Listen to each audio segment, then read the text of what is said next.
Hey, who wants to learn about some troops?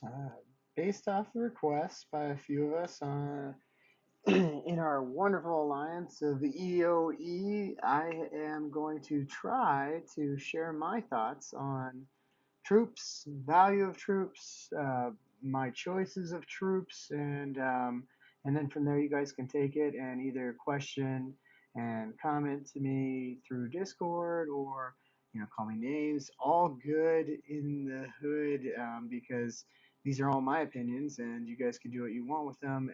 If anything, feel free to critique because I do appreciate that. That's how I learn is from hearing thoughts of other players. So anywho, starting from the top, working our way down, you can see my heroes that are attributed to my teams. I do have more teams than the game provides.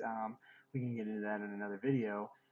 But what I have done over the course of my gaming experience and EP is really moved from one strategy to another until I found what I felt most comfortable with. And as you can see, I've got quite a few heroes or troops here that need some feeding to my bigger ones. The problem is, and the reason for such a backlog here is that if you were to take, no, bad example, if you're going to take a higher ranked troop already in existence and try to level them up, you're seeing $88,000 in total, or 88,000 hams or food in total cost, and that's just ridiculous as compared to food for a particular hero level up, which doesn't change based off the rank. You're talking about 10,800. So almost 8 times the amount of food to have a very, very minor impact on a level up troop versus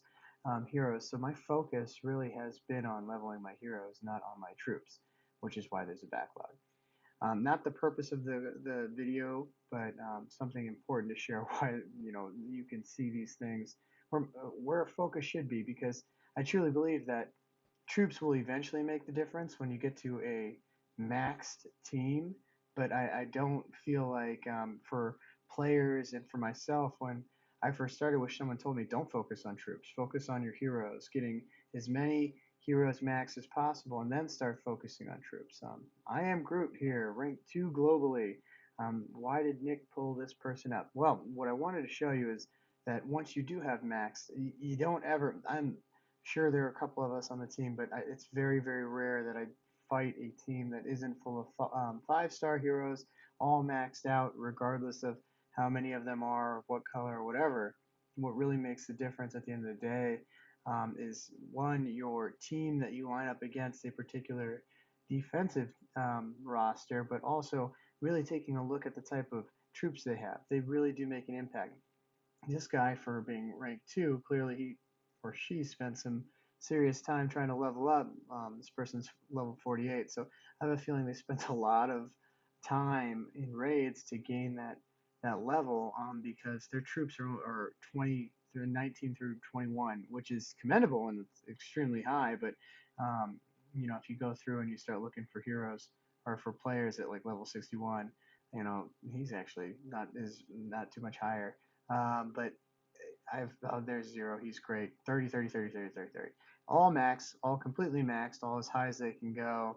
4-star hero or troops, their max level's 30. So this guy, hero or zero, who we've all watched videos for probably, he is he must spend a shit ton of money on this game because he's got multiple troops leveled to 30, and as you can see, all 5 of these troops, even without, I just recognize them all. They're all mana um, boosting troops, and so let's get back to our conversation on troops in particular.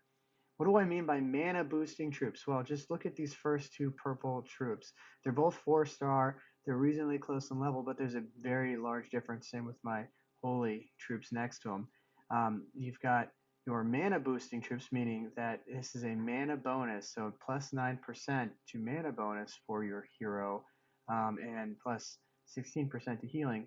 Why? While the other 4-star is a higher defense, but it's critical and plus to health. that's valuable in its own right. My strategy and my thought process is always that the quicker you can get to utilizing your hero's special attacks, the better. And my focus on heroes is the same way. I like the faster mana producing, mana generating heroes versus the slower ones. Now, most healers are average to slow in their mana generation, so I actually reserve the slower, more defensive and life health producing troops for those particular players, while I typically provide my faster hitting players with a chance to utilize that mana bonus and get to their special and attack quicker, because at the end of the day, it really matters how quickly you kill the raid defensive team or war team. And healing is wonderful, but with a good board, you can always fire off a healing hero, but you might not have an opportunity if that's where your focus is with your troops. So that's really kind of the focus for my 4-star troops. 3 stars and 2 stars are very similar.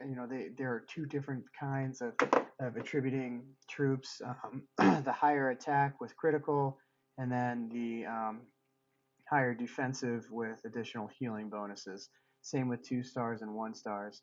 It's the same approach. Really, the only mana generating troops are 4 stars. So that's the really where the conversation ends there.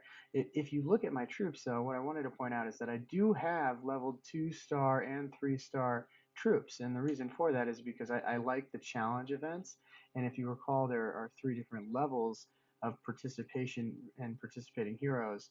Um, and at the end of the day, I've really been focusing on my 4-star troops and my 5-star heroes, but I still want to be able to complete those challenge events at the 3-star and 2-star troop level, and which is the 3-star and 4-star hero level.